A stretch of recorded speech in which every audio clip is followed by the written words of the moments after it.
안녕하세요. 반갑습니다. 강산들이고요. 오늘은 산들이가 신규 간호사가 꼭 알아야 할 혈액 검사 결과 이야기라는 제목으로 영상을 한번 만들어 보려고 합니다.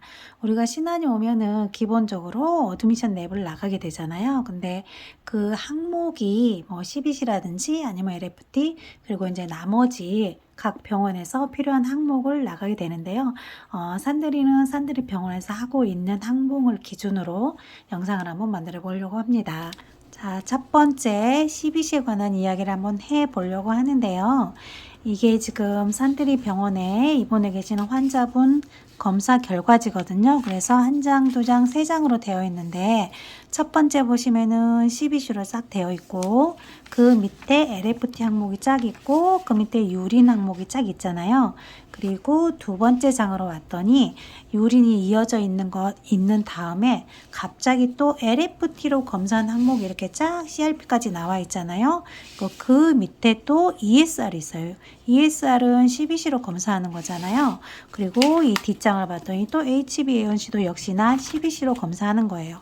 그래서 우리가 이렇게 결과지를 보면은 CBC 항목은 CBC 항목대로 쫙 있으면 우리가 쉽게 이거를 이해를 할 수가 있는데 이렇게 뚝뚝 떨어져 있잖아요. 이거는 이 CBC 같은 경우는 그냥 우리가 보통 진단 혈액 검사라고 해가지고 그냥 혈액 검사를 하는 거고 그 다음에 여기 LFT 뒤에 이렇게 있는 거 있잖아요. 이거는 화학검사를, 임상 화학검사를 하는 거예요. 그래서 화학검사 하는 것끼리 쫙 빼놓다 보니까 이렇게 CBC 결과가 ESR이 이렇게 LFTD로 들어가고 HbA1c도 뒤로 가고 이렇게 되는 거거든요. 우리가 처음에 병원에 입사를 하면은 이게 CBC 항목인지 아니면 LFT 항목인지 헷갈리는 경우가 많거든요. 그래서 그 헷갈리는 거를 방지하기 위해서 산들이가 오늘 CBC에 관한 거 따로 딱 첫 번째 영상에서 만들고 두 번째 영상에서는 LFT에 관한 항목에 대해서 쫙 만들고 세 번째 항목에는 PT, PPT하고 이 유린에 관한 영상을 만들려고요. 그래서 이렇게 세 편으로 영상을 한번 만들어 보도록 하겠습니다.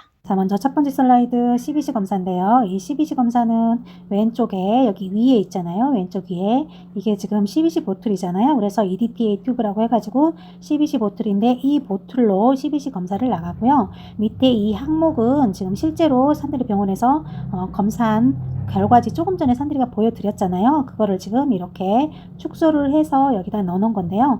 여기 지금 첫 번째는 항목이고요. 여기 두 번째는 이 환자의 결과치, 그리고 이 세 번째 여기는 참고치, 기준이 되는 참고치거든요. 이 뒤에는 지금 단위잖아요. 그래서 이렇게 되어 있는데 여기 보시면 맨 처음에 지금 WBC가 있는데 여기 지금 산들이가 적혈구부터 해놨잖아요. 백혈구 안 하고 백혈구는 따로 지금 이렇게 뒤에다가 백혈구 안에 들어가 있는 이 호중구라든지 단핵구 이런 거를 소개를 하기 위해서 뒤로 뺐고요. 일단은 여기 적혈구부터 해가지고 한번 쭉 소개를 해보도록 하겠습니다. 여기 밑에 나머지 순서는 이제 여기 이 순서하고 똑같은 거거든요. 그래서 이 순서가 여기 이대로 들어가 있다라고 보시면 되고요. 첫 번째로 RBC인데요. 이 RBC는 이쪽에 보시면은 3.70에서 5.20 이렇게 되어 있잖아요. 그리고 뒤에 10의 6승 이렇게 되어 있어요. 그래서 우리가 읽을 때는 370만에서 520만 이렇게 읽어주시면 되는데요. 이거보다 수치가 증가할 때는 탈수가 있다든지 아니면은 낮은 산소압일 때 이 RBC가 증가가 할 수 있는데요.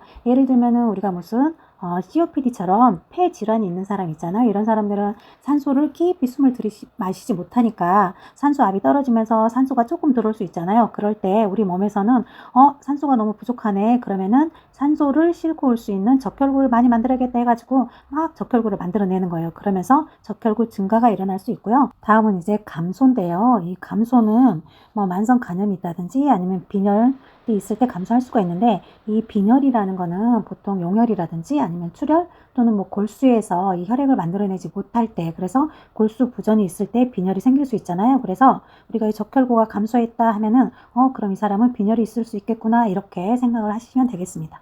다음은 이 헤마토크릿하고 헤모글로빈인데요. 이 헤마토크릿이라는 거는 적혈구 용적률이라고 해가지고 우리 몸속에 있는 전체의 혈구 중에서 이 적혈구 성분의 용적을 우리가 이렇게 백분율로 표시를 한 거거든요.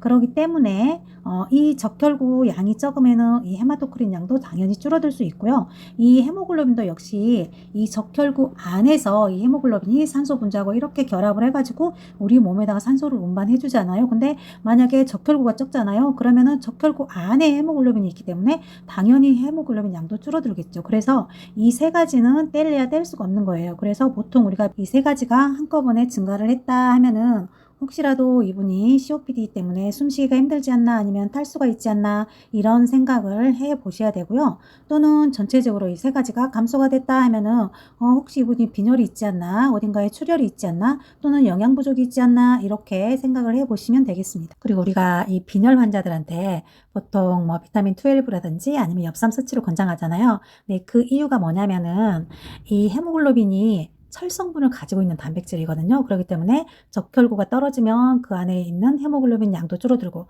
그러다 보면 이 헤모글로빈 안에 들어있는 철 성분을 우리가 그만큼 흡수를 못하게 되잖아요. 그렇기 때문에 우리가 이 비타민 12라든지 엽산 섭취를 권장하게 되는 건데요. 이거를 좀 알아두시면 좋겠습니다. 다음은 이 혈소판인데요. 혈소판은 기준이 15만에서 45만이고 혈소판이 증가할 때는 암이라든지 골수 증식 종양 또는 철결핍성 빈혈인데 이 골수 증식 종양이라는 건 무엇이냐면은 우리가 혈액을 이 골수에서 만든다 그랬잖아요. 근데 이 골수가 종양이 있으면서 너무 막 활발하게 이 백혈구, 적혈구, 혈소판 이런 걸 막 만들어내는 질환이에요. 그렇기 때문에 이 종양이 있으면 당연히 혈소판이 증가하게 되겠죠. 그리고 이 철결핍성 빈혈은 우리가 혈소판하고 적혈구는 같은 공동 정보세포로 만들어지는 거거든요. 그렇기 때문에 이 적혈구가 증가한다는 거는 당연히 이 혈소판도 증가하는 게 되는 거고요. 혈소판이 감소할 때는 여기 보시면은 골수 부전이라든지 아니면 급성 백혈병 또는 면역성 혈소판 감소증이라든지 아니면 비장절제수 이렇게 되어 있는데 이 골수 부전이라는 거는 우리가 골수에서 아까 백혈구, 적혈, 혈소판 이걸 다 만든다 그랬잖아요. 근데 이게 골수가 부전이 되면 여기에서 당연히 이것들을 백혈구, 적혈, 혈소판 이걸 못 만들어내겠죠. 그러기 때문에 이 혈소판이 감소가 되는 거고요. 백혈병 같은 경우는 백혈병이라는 게 조혈물세포가 악성으로 변형이 되는 걸 말하는 거잖아요. 근데 이 변형된 세포가 우리가 조혈 자궁을 하는 장소로 짠 하고 막 들어가는 거예요. 그래서 거기를 딱 막아버리고는 뭐 백혈구라든지 적혈구 또는 혈소판을 이렇게 만들어내는 조혈 자궁을 못하게 하는 거예요. 얘네들이 그 장소를 차지하고 그래서 자연스럽게 이 혈소판 감소가 일어나게 되는 겁니다. 그래서 우리가 혈소판 감소가 있을 때는 골수부전이라든지 급성백혈병 이런 걸 의심을 해볼 수가 있고요. 또는 혈소판 증가가 있을 때는 암이라든지 골수증식종양 또는 철결핍성 빈혈을 의심해 보실 수가 있겠습니다. 그리고 MCH 같은 경우는 평균 혈색소 이렇게 되어 있잖아요. 근데 이거는 적혈구 한 개당 혈색소량을 말하는 거고요. 여기 MCHC 같은 경우는 평균 적혈구 혈색소 농도 이렇게 되어 있는데 이거는 적혈구 안에 들어있는 평균적인 헤모글로빈 농도를 의미하는 거고요. 그 밑에 MCV 같은 경우는 평균 적혈구 용적 이렇게 되어 있는데 이거는 적혈구 한 개의 평균 크기하고 용적을 말하는 거고요. 여기는 이외 적혈구를 참고하시면 되겠습니다. 그리고 마지막으로 이 CBC로 할 수 있는 게 이 AB형 혈액형 검사하는 거거든요. 그리고 LFT 같은 경우는 우리가 크로스 매칭을 할 수 있고 이 CBC 같은 경우는 혈액형 검사를 할 수 있다는 거 알아두시면 좋겠습니다. 다음은 두 번째 슬라이드로 ESR인데요. 이 ESR은 적혈구 침강 속도 해가지고 이렇게 된 관에다가 적혈구를 딱 넣는 거예요. 그리고 나서 이게 얼마나 빨리 가라앉냐 이걸 보는 거거든요. 그래서 이게 빨리 가라앉으면 내모배천 염증이 있는 거고 천천히 가라앉으면은 뭐 적혈구 증가증이라든지 아니면 gem상적혈구 빈혈 그러는데 정상에서도 이게 수치가 감소할 수 있기 때문에 이 적혈구 수치로 가지고 뭐 높거나 낮아서 무슨 질병이 있다 이거보다는 그냥 ESR이 좀 높으면은 환자 몸이나 내 몸에 염증이 좀 있구나 이렇게 생각하시면 되겠습니다. 다음은 HbA1c 해가지고 당화혈색소라고 산들이가 다른 영상에서 아주 자세하게 해놓은 게 있거든요. 그래서 그걸 보시면 될 것 같고요. 이거는 지난 2-3개월 동안의 평균적인 혈당이다 이렇게 했는데요. 우리가 보통 병원에서 BSD라든지 또는 뭐 FBS 이걸 하잖아요. 이거보다는 당뇨를 측정하는데 이 HbA1C가 훨씬 정확하다 이렇게만 알고 계시면 될 것 같습니다. 자, 이번에는 마지막으로 백혈구인데요. 이 백혈구는 우리 몸에서 면역을 담당하거든요. 그렇기 때문에 무슨 감염이라든지 조직 손상 이런 게 일어나면은 백혈구가 막 증가를 해요. 그래가지고 이 백혈구가 얘네들한테 가가지고 식균 작용을 해주는 거거든요. 그러면서 우리 몸을 건강하게 유지를 해준데 그 역할을 하는 게 가장 많은 게 이 호중구예요. 호중구. 그래서 이 호중구는 이 백혈구의 55에서 70%가 바로 이 호중구거든요. 가지고 이 호중구가 우리가 무슨 세균에 감염이 됐다든지 또는 조직이 개선됐다든지 무슨 종양에 걸리면은 막 분비가 되는 거예요. 분비가 돼가지고 증가가 된 상태에서 막 미생물을 잡아먹, 이 안에 있는 미생물들을 다 잡아먹어요. 그래가지고 막 미생물을 다 잡아먹으면 우리 상처 나면 나중에 이렇게 고름 생기잖아요. 그래서 이 고름을 들여다보면은 거의 이 안에 이 호중구 시체라 그래요. 그래서 이 호중구가 가장 많이 식균 작용을 해준다. 그래서 우리가 포식세포라고도 하잖아요. 그래서 식균 작용은 거의 호중구가 해준다라고 생각을 하시면 되겠고요. 그 밑에 보시면 이제 단핵구가 있잖아요. 이 단핵구는 보통 4에서 12% 정도, 이 백혈구의 4에서 12% 정도인데 얘도 식균 작용을 하기는 해요. 근데 이 호중구보다는 조금 덜하고요. 다음은 이제 이 림프구인데요. 이 림프구는 보통 이 백혈구의 4에서 22% 정도를 차지하는 게 림프구인데 이 림프구가 하는 특이한 일이 항체를 생산하거든요. 그래가지고 이 항체를 생산을 해가지고 우리 몸에 균이 들어오면은 항체하고 항원을 결합을 시킨 다음에 면역력을 키워주는 거예요. 그래서 면역력 하면은 림프구나 이렇게 생각을 하시면 되고요. 다음은 이 호상구인데요. 이 호상구의 특징은 여기 보시면 기생충 간염 이렇게 되어 있잖아요. 그래서 우리가 기생충에 감염이 되면은 이 호상구가 막 증가를 해가지고 이 기생충 병원체를 잡아 먹어주는 거예요. 그래서 이 호상구가 막 증가가면 혹시라도 기생충에 감염되지 않았나 이렇게 생각을 해 보실 수가 있고요. 마지막으로 호염기구인데요. 이 호염기구는 이쪽에 보시면은 갑상선 기능 저하증일 때는 호염기구가 증가를 하고 갑상선 기능 항진증일 때는 호염기구가 감소를 하거든요. 그래서 이런 특징이 있다는 것만 알고 계시면 되겠습니다.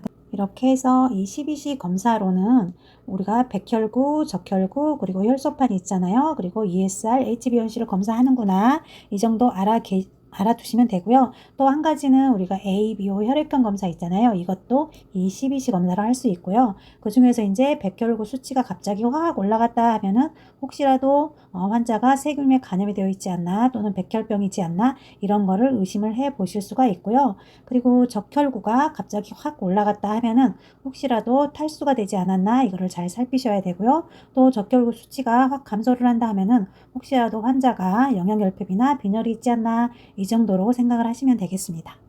이렇게 해서 오늘은 신규 간호사가 꼭 알아야 할 혈액검사 결과 첫 번째로 CBC에 대해서 알아봤고요. 다음에는 LFT 영상으로 찾아뵙도록 하겠습니다.